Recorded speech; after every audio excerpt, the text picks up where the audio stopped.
Welcome back. I am John P. Today we are going to be talking about 5 watches that we are asked about at DelReyWatch.com, my business that I founded along with my business partner Federico from Federico Talks Watches. These are going to be watches that are non-Rolex that we are asked for or about all of the time. Now, full disclosure, at the time of this shooting, we do not have any of these watches in stock because we're asked about them quite literally all the time. Now, not going to be Rolex, there's not going to be Audemars Piguet on the list, and there's also not going to be Patek Philippe or Richard Mille. So these are going to be watches that you probably would not have guessed, but they're all great watches in their own regard. We're going to cover these in just a second, but on the wrist today, I have a Seiko watch collaboration with Rowing Blazers, kind of a clothing company or really kind of a preppy streetwear brand is kind of the best way to describe it, but it's actually who made this blazer as well. So very cool Seiko watch, and you can see more about this watch as well as other watches that I personally wear on my Instagram, The Real John P. So without further ado, let's jump into it. The first watch that you probably could not have guessed we are asked about all the time is the Breguet Marine Big Date. Now this watch comes in different versions, right? Currently there's a Breguet Marine collection, and within that you have the modern offering of the watch that I'm talking about. But the one pictured right here is the one that we are asked about all of the time, and it's not currently in production, and that's probably why we are asked about this all of the time. Now, Breguet is one of the best options that the Swatch Group offers, the same holding group or company that produces Omega watches, and of course Swatch, if we want to talk on the extremes here. But Breguet is an old world brand from the 1700s that does have a really great dedication to detail in the finer components of watchmaking, modern components and technology with that heritage that comes from an old world brand. But particularly with this model, there's something about it that collectors are just drawn to. If any of you out there either have this watch or would love it, please chime in the comments below so that others, actually do believe what I'm saying.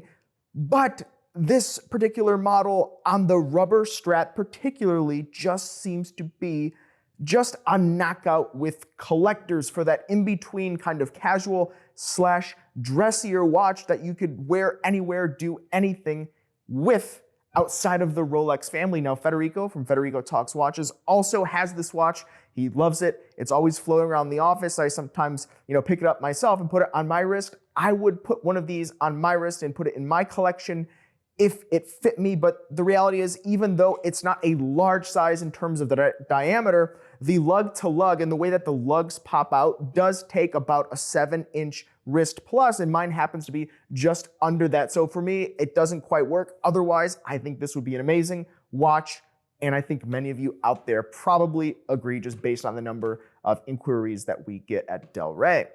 Next, we are asked about this watch all of the time, and it's probably because we've had a few of them over the last few years. This is the specific type of Tudor Black Bay that was made especially for Ed Sheeran, the pop star or the rock star, however you'd like to consider him with his genre. But essentially, he came out with this Tudor Black Bay that he had made custom from Tudor, and they put his logo for his album, his Divide album for his tour, and he gave them to the people that helped him on his tour, the people that were working for him, and apparently some friends and family and the like. And we have been fortunate enough at Del Rey Watch to have a couple of these, and it kind of snowballed from there. Other people that were on the tour sold us the watches, and then they saw our listings, and then they, of course, other people called in either wanting to sell the watch or making inquiries about the watch that they had, that Ed or Ed's team had given them. But we are asked about this all of the time. People either want us to source one, or sometimes maybe even they have one, but mostly it's on the sourcing end, and collectors really like this watch. Now, not all collectors like the hefty price tag that came along with it, but these are truly special watches, and for someone that wanted that watch or had the watch and knew what they had and how special it was, this does make sense, because that's kind of what happens with collector's items and special things in general. Prices tend to go up especially with how unique the item could be. So ask about the Tudor Black Bay Ed Sheeran Divide Tour all of the time. Now next, this is a Sinn watch, and Sinn watches are great, very rugged, durable, and that's what they're for. Tool watches, particularly this one is a pilot watch. This is going to be the Sinn 104. Now, the Sinn 104 we are asked about in terms of the pre-owned context or the condition of this watch all of the time. Sinn watches have been historically a very great, affordable watch when speaking of luxury watches or watches of a certain caliber that are going to be really rugged, durable, and strong branding in terms of delivering those offerings. Not necessarily a luxury brand or a very well-known brand outside of watch collecting, but nonetheless, Sinn is really known for being that rugged, durable watch with inside kind of the luxury segment in the approachable $5,000 and under range. But specifically, the Sinn 104 is more of their affordable offering, but the retail prices have a little bit grown. They've crept up. Now we're looking at, on a bracelet, $1,700 US.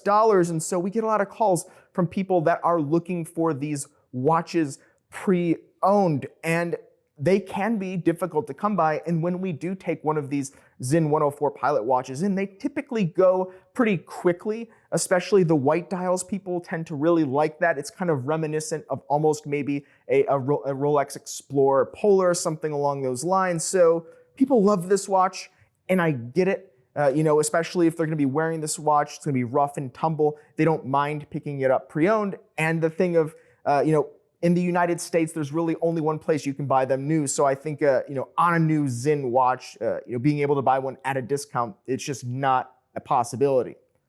Now, the next watch is a watch that I've talked about so much on this channel. This is going to be the sector dial JLC watches. Now, the Jaeger-LeCoultre, or the Jaeger-LeCoultre sector dial watches were made in about 2017 and for a limited time. And at the time, they were not that popular, right? Sector dials have an interesting following, right? People like vintage watches with the sector dials, or something about that kind of target that draws people in, the aesthetics behind that. And you can see that with something like the Patek 5296G, the white gold Patek Philippe Calatrava that has the sector dial. We actually, now that I think about it, we have this Patek Philippe at Delray Watch, but the reality is it's a $30,000 watch trading out on the market, whereas the JLC equivalent, the retail price was maybe just north of $5,000. So we're talking about getting the same kind of look, and in terms of the quality, not that far to where there's a $25,000 difference. And so it's a pretty great value when you consider it from that end. But particularly with the JLC, they had the sector dial with the time and the date. They had the world time, which we recently had. And they also had the chronograph. And when we get them in the door, they always go very quickly. And they also do sell for above what the retail prices were. And that's because the demand is there. And so I know if there's anyone out there that has one of these in their collection, please leave in the comments below how just cool and neat of a watch that it is. But people are holding on to these watches because they love them so much. And so we don't get them in very often. And that's why we're asked all of the time, because they don't pop up. Now, lastly, this one will be a bit of a no-brainer, but it's outside of Rolex, AP, Patek Philippe. This is going to be the Omega Seamaster Aquaterra. Now, Omega, the last 5 years, has done so many great things, and they've truly been delivering watch collectors what they want. Movements like the 321, coming back out with the movements, coming out with the re-editions, the watches that were inspired by the vintage watches without making them just reboots or copies, right? Omega has been drawing on the past to give you the present in modern day form and function and quality. And with the Aquaterra, this is something a little bit different, but it's still a really great line, right? The Aquaterra is something that 6-7 years ago was entirely overlooked, and it was some of the best values that you could get in watches then.